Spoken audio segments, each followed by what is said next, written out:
রাজ্যে যারা জঙ্গি কার্যকলাপ ঘটাচ্ছে তারা অনুপ্রবেশকারী। বাংলাদেশ থেকে এদেশে যারা নির্যাতিত হয়ে এদেশে হিন্দুরা আসছেন তারা শরণার্থী হিসেবে আমন্ত্রিত জানানো উচিত।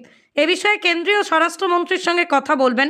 শুক্রবার দুপুরে সাগরদিঘি থানার মণিগ্রাম আদিবাসী পাড়ায় ভারত সেবা সংঘের একটি স্কুলের উদ্বোধনী অনুষ্ঠানে এসে মন্তব্য করলেন পদ্মশ্রী পুরস্কারপ্রাপ্ত প্রদীপ্তানন্দ মহারাজ ওরফে কার্তিক। এদিন তিনি বাংলাদেশের সাম্প্রতিক পরিস্থিতি ও বহরমপুরের প্রাক্তন সাংসদ অধীর চৌধুরী ও তৃণমূল কংগ্রেসের বিধায়ক হুমায়ুন কবিরকে তীব্র ভাষায় আক্রমণ করেন তিনি।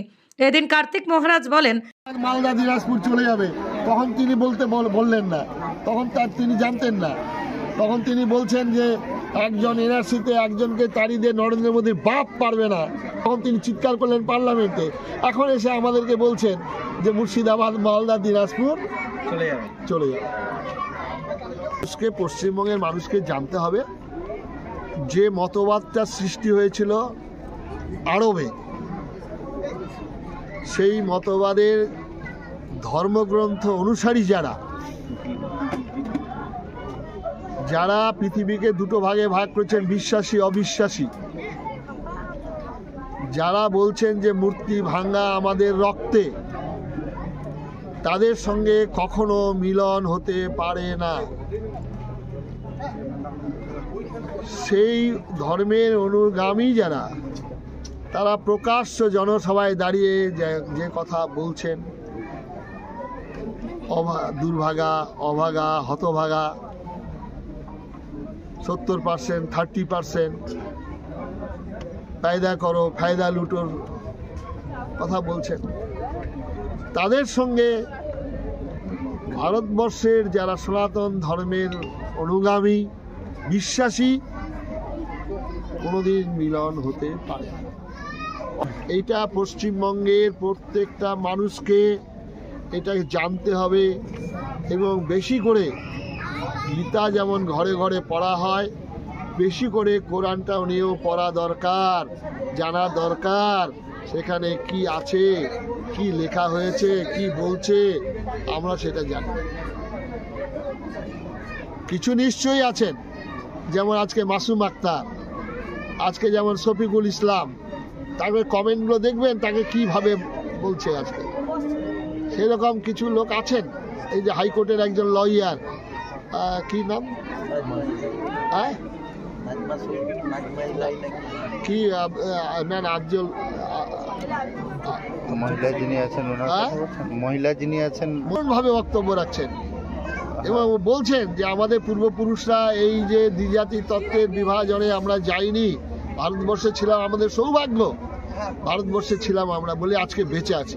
যাক না আজকে সেখানে ফলায় না, পাঠিয়ে দেয় না ওখানে যারা বলবেন এই কথা। মার্চে তো আপনি দিল্লি যাচ্ছেন, মার্চে দিল্লি তো যোগাযোগ হয়ে গেছে, কথাবার্তা। প্রধানমন্ত্রীর সাথে কি দেখা করছেন? নিশ্চয়ই দেখা করবো এবং স্বরাষ্ট্রমন্ত্রীর সঙ্গে কথা হয়েছে, পিএর সঙ্গে তারিখ দেবেন বাংলাদেশের ব্যাপারটা নিয়ে যাওয়া। কারণ এখন আমাদের পশ্চিমবঙ্গের মানুষরা যেটা বলছেন, অনেক রাজনৈতিক দলও এটা বিরোধিতা করছেন, কিন্তু আমি বলবো এটা বিরোধিতা করার কোনো প্রশ্নই নেই। আজকে তারা ধর্মীয় কারণে দেশটা যখন বিভাজন হয়েছিল তখন জওহরলাল নেহরু তাদের প্রতিশ্রুতি দিয়েছিলেন, ইন্দিরা গান্ধী প্রতিশ্রুতি দিয়েছিলেন, রাজীব গান্ধী প্রতিশ্রুতি দিয়েছিলেন, যেদিনই আসবেন তারা ভারতবর্ষ সাদরে তাদেরকে গ্রহণ করবেন, জায়গা দেবেন। তারা অনুপ্রবেশকারী নয়, তারা হচ্ছে শরণার্থী হিসাবে আসছেন, তাদের আশ্রয় দেওয়া আমাদের কর্তব্য। ভারত সরকারের বর্ডারে তাদের সিল করে রাখা হয়েছে, তারা সেখানে মারা যাচ্ছেন, সেখানে অনাহারে রয়েছেন, এটা ভারত সরকারের কর্তব্য।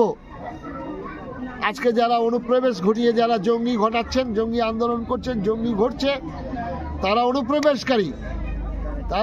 তারা নানাভাবে সেখানে সংখ্যাগরিষ্ঠতা বজায় রেখে সেই জায়গায় তারা তাদের মতবাদটাকে প্রচার করে তাদের জন্য আবার একটা পবিত্র ভূমির আদায় করার জন্য তারা ব্যস্ত হয়ে গেছে। প্রতি মুহূর্তেই তো আমাদের বিভিন্ন জায়গা থেকে বাংলাদেশি ধরা পড়ছে এবং তাদের ব্যাকগ্রাউন্ড হচ্ছে, এবং পশ্চিমবঙ্গে বিশেষ করে এটা একটা বিরাট তাদের ধর্মশালা হয়েছে। এটা ধর্মশালা, ফিক্সড ডিপোজিট তাদের দুটো রয়ে গেল, পাকিস্তান আর বাংলাদেশ এটা ফিক্সড ডিপোজিট থাকলো, আর এটা হয়ে গেল জয়েন্ট অ্যাকাউন্ট। তার মধ্যে কি মুর্শিদাবাদটা আলাদাভাবেই? মুর্শিদাবাদটা তো বটেই, মুর্শিদাবাদের পরিস্থিতি, যেহেতু এটা বর্ডার এলাকায় রয়েছেন সেখানে, এবং এখানে মুর্শিদাবাদ সম্পর্কে তো এখন আমাদের সাংসদ তিনি তো ভালোভাবেই বলেছেন, মন থেকে জানোয়ার তুলে আনা যায়, জানোয়ারের মন থেকে বম তুলে ফেলা যায় না। নমস্কার।